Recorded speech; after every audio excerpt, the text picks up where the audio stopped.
हैं कि करुणानिधि के जानशीन पर हमले का खमियाजा अड़ागिरी भुगत चुके हैं, लेकिन वो अपनी हरकतों से बाज नहीं आ रहे हैं। पार्टी से निकाले जाने के बाद अड़ागिरी नाराज हैं और गुस्से में उल जलूल बक रहे हैं, लेकिन वो इतने नाराज हैं कि अपने भाई और वालिद के मर जाने की ख्वाहिश करेंगे, ये किसी के गुमान में भी नहीं था। अड़ागिरी ने एक प्रेस कॉन्फ्रेंस के दौरान मुबैना तौर से अपने भाई स्टालिन और वालिद के करुणानिधि के 3 माह के अंदर मौत की पेशगोई भी की थी। उधर के करुणानिधि ने एक प्रेस कॉन्फ्रेंस से खिताब करते हुए कहा कि अड़ागिरी को स्टालिन से क्यों नफरत है उन्हें पता नहीं। उन्होंने मजीद कहा कि कोई बाप अपने बेटे के खिलाफ इस तरह के जुमले बर्दाश्त नहीं करेगा, लेकिन बहैसियत पार्टी सदर मुझे ये बर्दाश्त करना पड़ा। उसके बाद उन्होंने अड़ागिरी की मुअत्तली की वजूहात बताई। करुणानिधि ने कहा कि 24 जनवरी को अड़ागिरी उनके पास आए थे और स्टालिन के खिलाफ सख्त अल्फाज इस्तेमाल किए थे। उसके बाद अड़ागिरी मुसलसल पार्टी के फैसलों और उसके इम्कानी इत्तेहाद के हवाले से भी मीडिया में अपने ख्यालात का बरमिला इजहार करते रहे हैं। पार्टी के खाजिन स्टालिन के खिलाफ अड़ागिरी माजी में भी सख्त कलमात का इस्तेमाल करते रहे हैं। मुअत्तली के बाद अड़ागिरी के इंटरव्यू के हवाले से करुणानिधि का कहना है कि उनके पास मीडिया को इंटरव्यू देने का वक्त है, लेकिन पार्टी के जरिए वजह बताओ नोटिस का जवाब देने का वक्त नहीं। करुणानिधि से जब ये दरियाफ्त किया गया कि अगर अड़ागिरी मुआफी मांग लें तो उन्हें पार्टी में वापस ले लिया जाएगा, तो करुणानिधि ने कहा कि ये अड़ागिरी से पूछना बेहतर होगा। Bureau report, ETV news. Rahul Gandhi के सिख मुखालिफ फसादात रोकने की कांग्रेस हुकूमत की कोशिश के बयान पर मुख्तलिफ सियासी जमातों ने सख्त नुक्ताचीनी की है। शिरोमणि अकाली दल के मुताबिक कांग्रेस ने कत्ल गारतगिरी करने वालों को तहफ्फुज फराहम किया है, जबकि बीजेपी का कहना है कि राहुल सरीह झूठ बोल रहे हैं। उधर कांग्रेस 1984 के सिख मुखालिफ फसादात और 2002 गुजरात फसादात पर राहुल के बयान का दिफा कर रही है। 1984 और 2002 फसादात के दरमियान बुनियादी फर्क राहुल गांधी ने एक इंटरव्यू में उजागर किया, लेकिन उन्हें ये पता नहीं था कि वो जितनी उमूमी हैसियत से इस सब्जेक्ट का अहाता कर रहे हैं वो पुराने जख्मों को हरा कर देगा। राहुल के मुताबिक गुजरात फसादात में उस वक्त की रियासती हुकूमत ने इहानत की थी, जबकि 1984 के फसादात को कांग्रेस ने रोकने की कोशिश की थी। राहुल की ये बातें सियासी जमातों को हजम नहीं हो रही हैं, क्योंकि तारीख के औराक में कांग्रेस के सरकर्दा लीडरों के वो बयान अभी भी तरोताजा हैं। ये राहुल गांधी जी बोले कि हमारी सरकार ने इसको रोकने की कोशिश की, तो मैं पूछना चाहती हूँ, जो कत्लेआम को रोका जाता, ये कैसे हो सकता है कि किसी और कम्युनिटी का कोई इंसान नहीं मरा, एक भी पुलिस अफसर नहीं मरा, और सिर्फ एक कम्युनिटी के हजारों सिख मर गए, तो रोक कौन रहा था कि बढ़ा कौन रहा था इस बात को, ये सारा देश जानता है।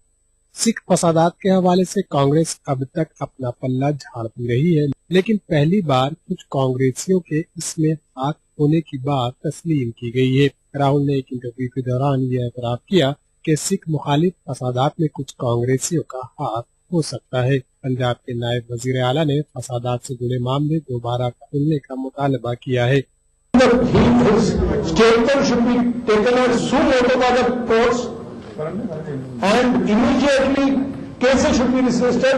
उधर बीजेपी ने 2002 गुजरात फसादात और 1984 के सिख मुखालिफ फसादात के मुतालिक राहुल की बातों को झूठ का पुलिंदा करार दिया है, जबकि आम आदमी पार्टी का कहना है कि राहुल के कौलो फेल में फर्क है। गुजरात और सिक्किम के नरसंहारों के बारे में जो बात कही है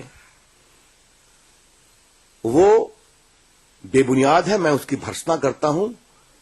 and it is a textbook case of speaking a lie. Congress के वो तमाम लोग जो 84 दंगों के लिए जिम्मेदार हैं, अगर उनके खिलाफ कड़ी कार्रवाई की गई होती तो एक संदेश जाता देश भर के अंदर। इसीलिए मैं बार बार कह रहा हूं कि उनके कहने और करने में मुझे फर्क नजर आता है और उनकी बातों में मुझे वो ईमानदारी झलकती नजर नहीं आती जो नजर आनी चाहिए। कांग्रेस ने 2002 गुजरात फसादात के हवाले से राहुल के बयान का दिफा किया है। कांग्रेस के मुताबिक गुजरात के फसादात के कई मामले रियासत से बाहर मुंतकिल किए गए थे, जबकि सिख मुखालिफ फसादात के मामलों का निपटारा पंजाब में ही हुआ। Bureau report, ETV news. Kerala की खुसूसी अदालत ने रिवोल्यूशनरी मार्क्सिस्ट पार्टी के लीडर टीपी चंद्रशेखरन के कत्ल मामले में 12 में से 11 अफराद को उम्र कैद की सजा सुनाई है। एडिशनल और सेशंस कोर्ट के जज आर नारायणा पिशारादी ने जिन अफराद को उम्र कैद की सजा सुनाई उनमें कातिलों के ग्रुप के 7 मेंबरों के अलावा सीपीआईएम के 3 लीडर भी शामिल हैं। अदालत ने कातिलों के ग्रुप से ताल्लुक रखने वाले एनके सुनील कुमार को उम्र कैद के अलावा 10 साल कैद बामशक्कत, इसी तरह मनोज कुमार को उम्र कैद के अलावा 5 साल कैद बामशक्कत की इजाफी सजा सुनाई है, जबकि कत्ल के लिए तलवार फराहम करने के जुर्म में एमके प्रदीपन को 3 साल कैद की सजा दी गई है। खबरों का सिलसिला जारी रहेगा एक वक्फे के बाद। चलो बेटा, रास्ते में एटीएम पे रोक लेना। रुक रुक रुक, यहाँ? हाँ, मैं 2 मिनट में आया। ये एटीएम कहाँ गया?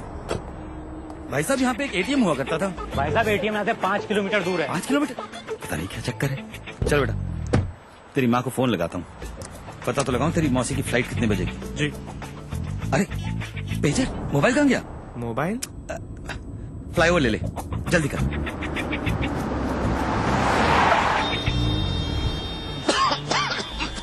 इतना ट्रैफिक, ये फ्लाईओवर कहाँ गया? कौन सा फ्लावर पापा? चल मेट्रो लेके।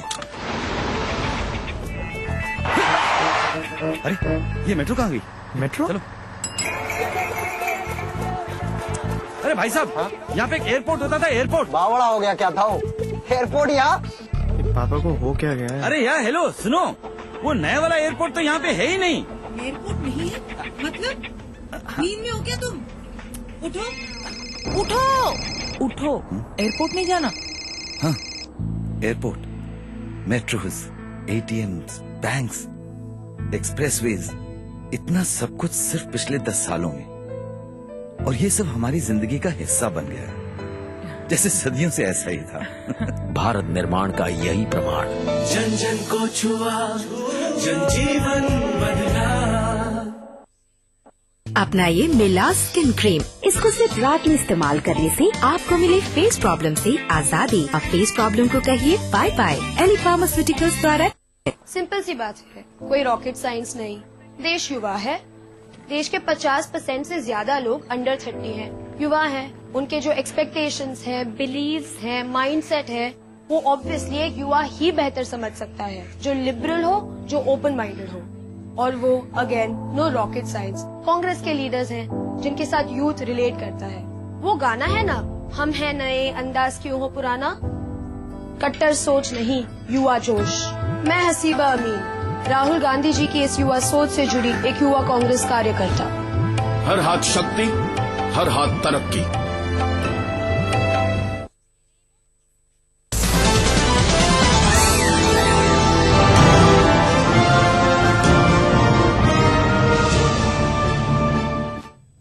खबर दिन भर में एक बार फिर आपका खैर मकदम है। हमजिनसी ताल्लुकात गैर कानूनी ही रहेंगे। सुप्रीम कोर्ट ने हमजिनसी ताल्लुकात को जुर्म करार देने के फैसले पर नजरसानी करने से इनकार कर दिया है।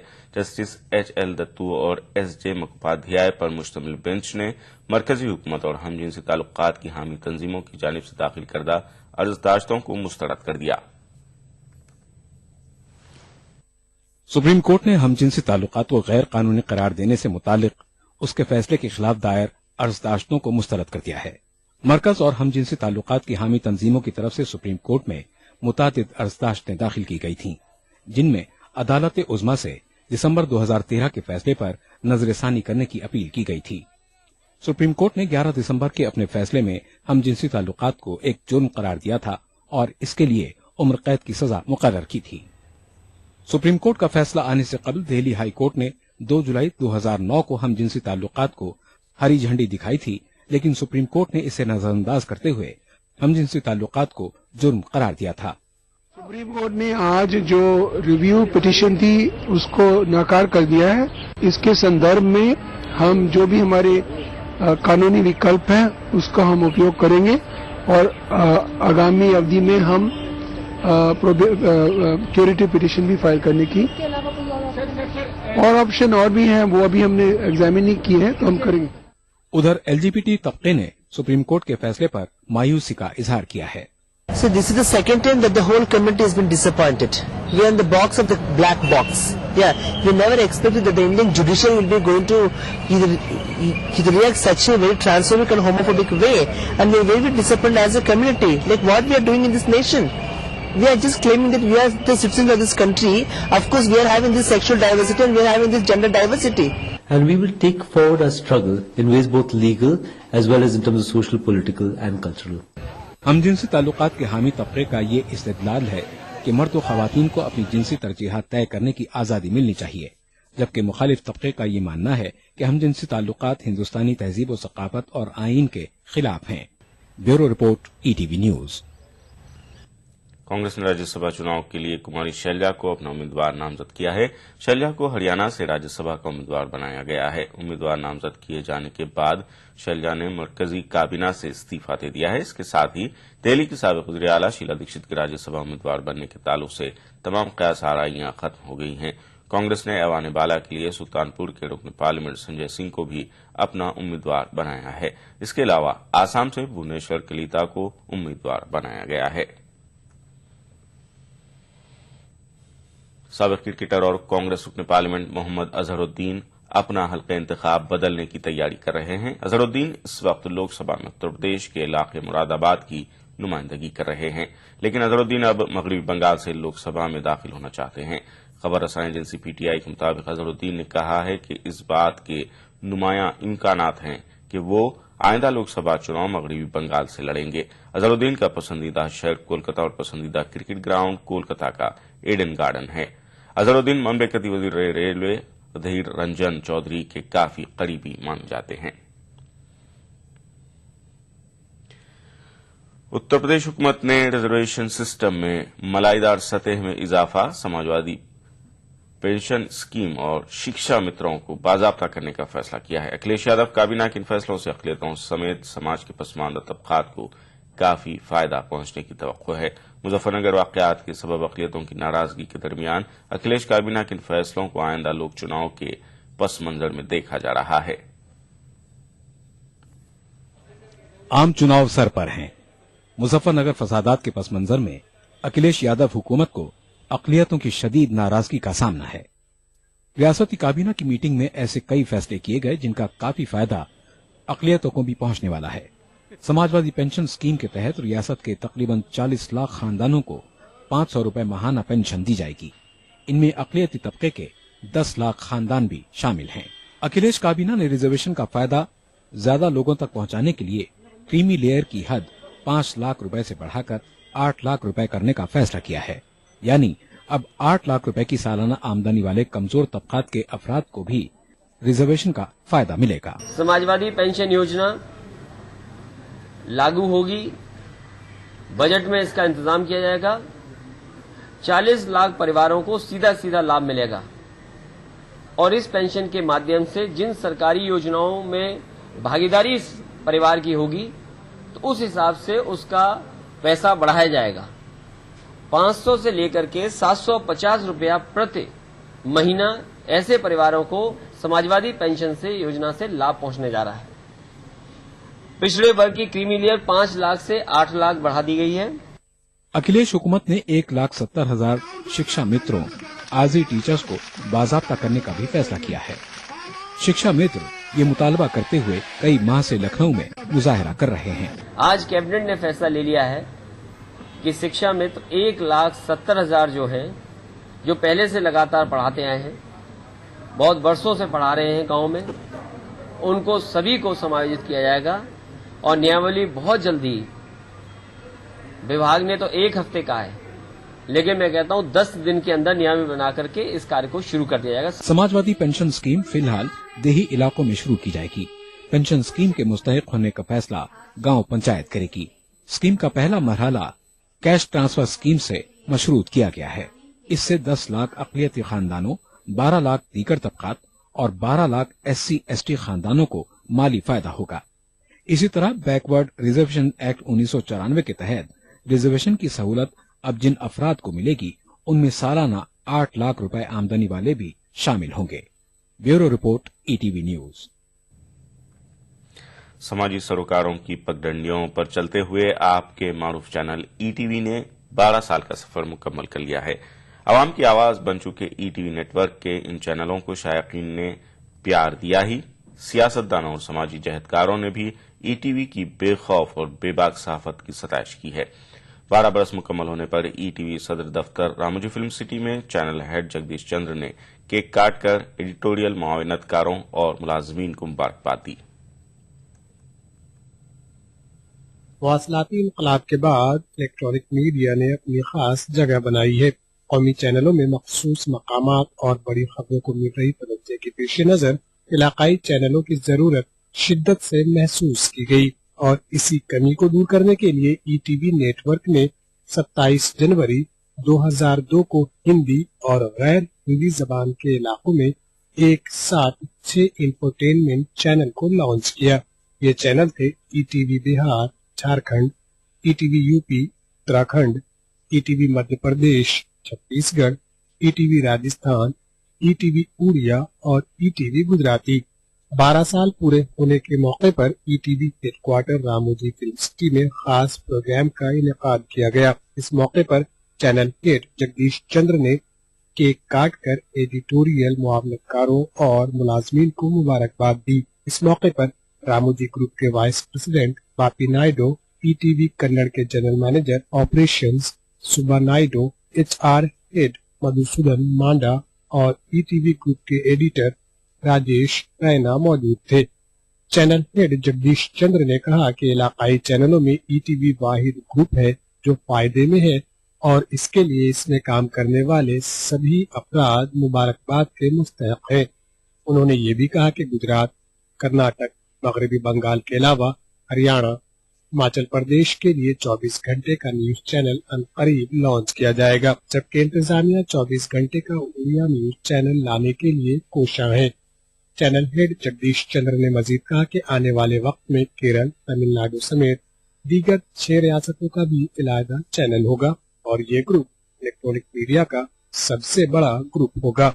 मुझे खुशी है कि ईटीवी के हिंदी, उर्दू और उड़िया चैनल और अन्नदाता कार्यक्रम आज अपनी 12वीं वर्षगांठ सफलतापूर्वक मना रहे हैं। इन 12 वर्षों में इन चैनल्स ने अपनी एक खास पहचान देश में बनाई है। अपनी एक क्रेडिबिलिटी और अपनी एक एथेंटिसिटी की पहचान इन चैनल्स ने बनाई है। आज इन चैनल्स को गरीब की, आम आदमी की आवाज कहा जाता है और हमें आशा है कि ईटीवी की यह क्रेडिबिलिटी और हमारी जो स्वतंत्र और निष्पक्ष पत्रकारिता है उसका जो सेंटिमेंट है वो आने वाले वर्षों में भी इसी तरह बना रहेगा और हम हर वर्ष इन चैनल्स की सफलता को इसी तरह सेलिब्रेट करते रहेंगे। ETV group editor Rajesh Raina ने ईटीवी की शानदार कामयाबी के लिए टीम के सभी अरकान को मुबारकबाद दी। ईटीवी ने 12 साल में शहरी और देही इलाकों के बीच पुल का काम करते हुए हर छोटी बड़ी खबरों को अहमियत दी है और आम आदमी को बाखबर रखने की कोशिश की है। नाजरीन ने इसकी सच्चाई और गैर जानिबदारी को जांचा और परखा है। Bureau report, ETV news. खबरों का सिलसिला जारी रहेगा एक वक्फे के बाद। लंबी लाइनों में लगना हुआ पुराना, आया है ऑनलाइन का नया जमाना। हर जरूरत अब होगी पूरी, चाहे वो पासपोर्ट की डिलीवरी, बिल की करो अब पेमेंट बिना कोई टेंशन। सारी जन सेवाएं घर बैठे पाकर हर कोई हुआ अब सयाना। कोर्ट केस की लेनी हो जानकारी, अरे मिलेगी ऑनलाइन अब सारी। देना हो जब तुम्हें इनकम टैक्स, ऑनलाइन देकर करो रिलैक्स। कुछ भी चाहिए आपको घर बैठे मंगवाना, अब लंबी लाइनों में लगना हुआ पुराना। आपके हाथों में पहुंचेगा अब हर सवाल का जवाब। राष्ट्रीय ई गवर्नेंस योजना है लाजवाब। भाग दौड़ भरी जिंदगी, स्ट्रेस, जंक फूड, पोल्यूशन, नतीजा हर वक्त थकान, कमजोरी और अपनों से बढ़ती दूरी। खोया हुआ जोश और ताकत वापस पाएं हमदर्द हमदोजीन से। शिलाजीत, केसर, अंबर, अश्वगंधा और मूसली जैसी 22 मुफीद जड़ी बूटियों से बना फार्मूला बनाए आपको अंदर से मजबूत। तो हमदोजीन के साथ रहें हमेशा तैयार एक बेहतर जिंदगी के लिए रोजाना। हमदर्द हमदोजीन, हर्बल रिवाइटलाइजर मर्दों के लिए।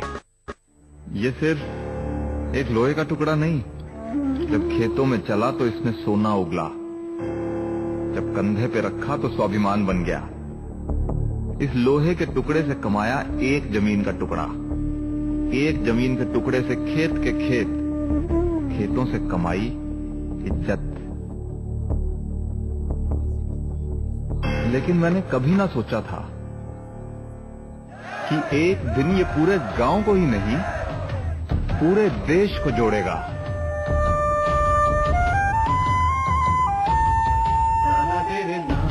ये कहानी थी एक गांव के योगदान की।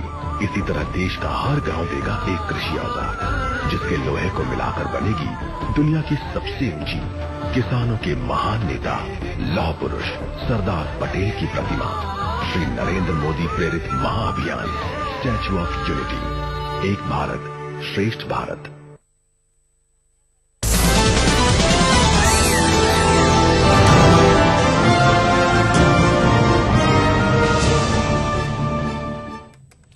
खबर दिन भर एक बार फिर आपका खैर मकदम है। इंडोनेशिया में आज जमीन खिसकने के 2 वाकयात में कम से कम 19 अफराद हलाक हो गए। हलाकतों की तादाद में इजाफे का खदशा जाहिर किया गया है क्योंकि कई अफराद लापता बताए गए हैं। इंडोनेशिया में भारी बारिश के नतीजे में जमीन खिसकने के वाकयात में मुतादिद लोग मारे गए हैं। जमीन खिसकने के 2 वाकयात में कुछ अफराद लापता बताए जा रहे हैं। जजीरा जावा के मशरिक में भारी बारिश के बाद पहाड़ों से घिरे एक देहात में जमीन खिसकी।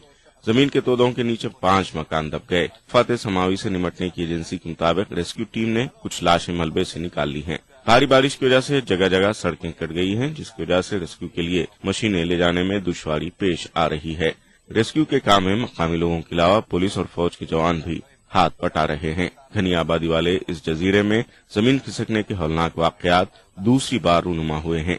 गुज़िश्ता जुमे को वस्ती जावा में पत्थरों और मिट्टी के तोदे खिसकने के वाकये में 12 अफराद हलाक हो गए थे। मौसमी बारिश की वजह से इस बार इंडोनेशिया में जमीन खिसकने के दर्जनों वाकयात रूनुमा हुए। सैलाब की सूरत हाल भी वसी पैमाने पर देखी जा रही है। गुंजान आबादी वाले 17,000 जजायर के सिलसिले में भारी बारिश की वजह से पेश आने वाले हादसात में कई लोग अपनी जान गंवा रहे हैं। मुर्सी आज 3 साल पहले से फरारी के मुकदमे की सुनवाई के लिए अदालत में लाए गए। माजुल मिस्री सदर ने अदालत में फिर कहा कि वो हनूज कानूनी तौर पर जमहूरिया मिस्र के सदर हैं। उन्होंने सवाल किया कि कई हफ्तों में उन्हें कूड़ा डालने की जगह पर कैसे रखा जा सकता है। मुर्सी के खिलाफ मुकदमा चलने के लिए पुलिस अकेडमी को ही अदालत में तब्दील कर दिया गया था। जुलाई की शुरुआत में मुर्सी को फौज ने इख्तियार से बेदखल कर दिया था। इख्तियार से बेदखल किए जाने के बाद मुर्सी को दूसरी बार अदालत में पेश किया गया है।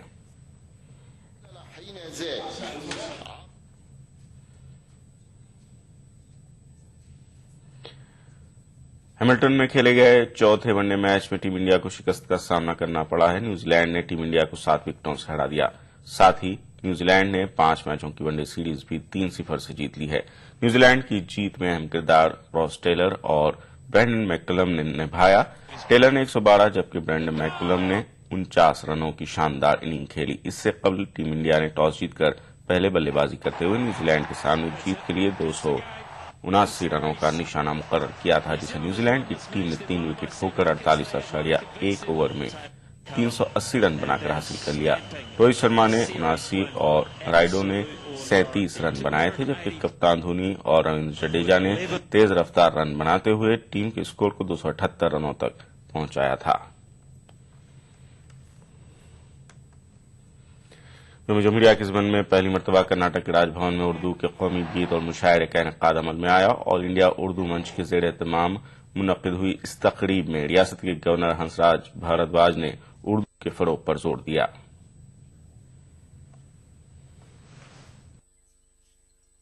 यौम जमहूरिया के मौके पर कर्नाटक के राजभवन में पहली मरतबा उर्दू की महफिल सजी। ऑल इंडिया उर्दू मंच के ज़ेर एहतमाम मुनक्किदा इस तकरीब में रियासत के गवर्नर हंसराज भारद्वाज ने उर्दू के तई अपने जज्बाती लगाव और उर्दू जबान की अहमियत पर रोशनी डाली।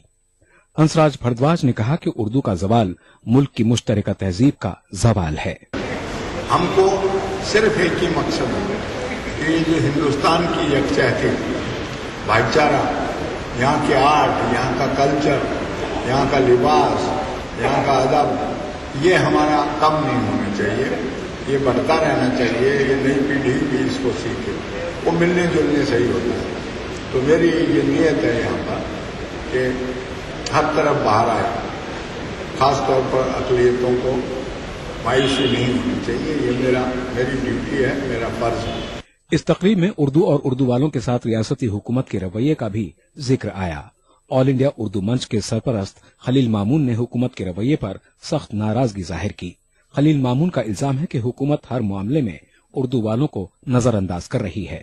इस ताल्लुक से हमने वक्तन फवक्तन रियासती हुकूमत को बहुत सारी अर्जदाश्तें पेश की हैं, लेकिन वो सब अर्जदाश्तें रद्दी की टोकरी में। ये बड़ी अजीब बात है, क्योंकि कोई आवाज हमारी आवाज को सुनने वाला नहीं है। बदकिस्मती की बात यह है कि जो हमारे नुमाइंदे ऐवान में बैठे हुए हैं वो भी हमारी नुमाइंदगी नहीं करते। तकरीब में उर्दू जबान और अदब के फरोग के लिए नुमाया खिदमत अंजाम देने वाली 12 शख्सियात को गवर्नर हंसराज भारद्वाज ने राजभवन की जानिब से तहनीत पेश की। उर्दू तालीम के लिए अतीक अहमद, समाजी खिदमत के लिए अजीजुल्लाह बेग, डॉक्टर हलीमा फिरदौस, इलेक्ट्रॉनिक मीडिया के लिए ETV उर्दू के नुमाइंदे रऊफ अहमद हलूर,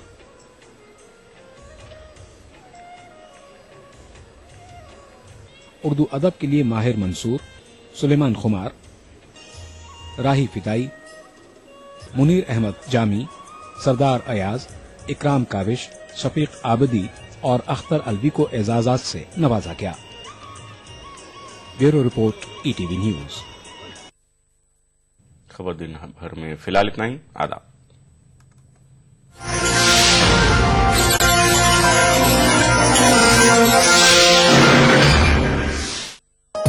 इस प्रोग्राम को पेश करने में ताउन किया बांगर सीमेंट, सस्ता नहीं सबसे अच्छा।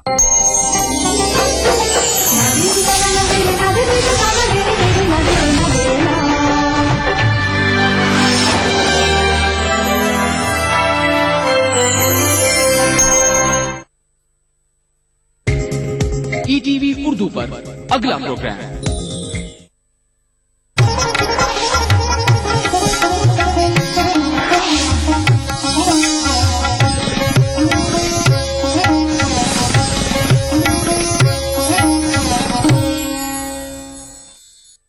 इस प्रोग्राम को पेश करने में ताउन कर रहे हैं Shri ultra red oxide, Bharat का एकमात्र जंग रोधक सीमेंट।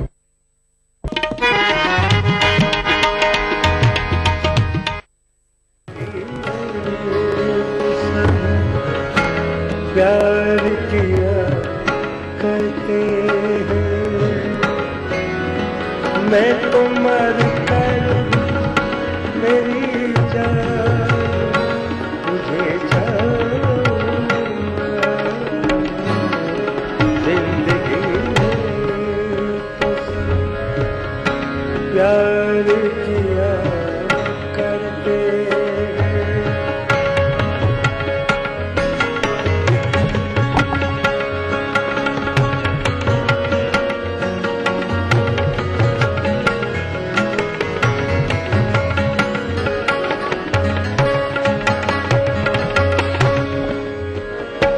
मिला है तो तू मिला है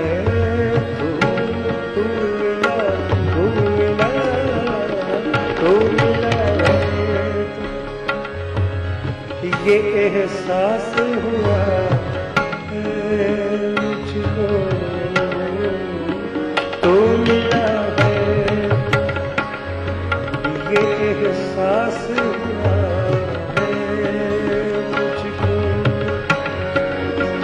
ये मेरी उन मोहब्बत के लिए थोड़ी है तो मिला है ये एहसास हुआ है मुझको ये मेरी उन मोहब्बत के लिए थोड़ी एक जरा